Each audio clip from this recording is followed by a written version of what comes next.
கர்த்தருடைய பரிசுத்த நாமத்துக்கு ஸ்தோத்திரம். கர்த்தர் நல்லவர். யோவான் 14ஆம் அதிகாரம் 14, 15 வசனங்கள். இயேசுவின் நாமம் மட்டுமே மகிமைப்படுவதாக.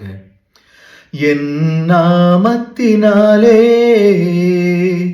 நீங்கள் எதை கேட்டாலும் அதை நான் செய்வேன். நீங்கள் என்னிடத்தில் அன்பாயிருந்தால் என் கற்பனைகளை கைக்கொள்ளுங்கள். என் நாமத்தினாலே நீங்கள் எதை கேட்டாலும் அதை நான் செய்வேன்.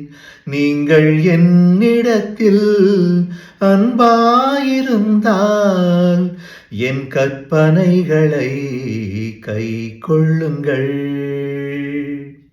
கர்த்தர் நல்லவர்.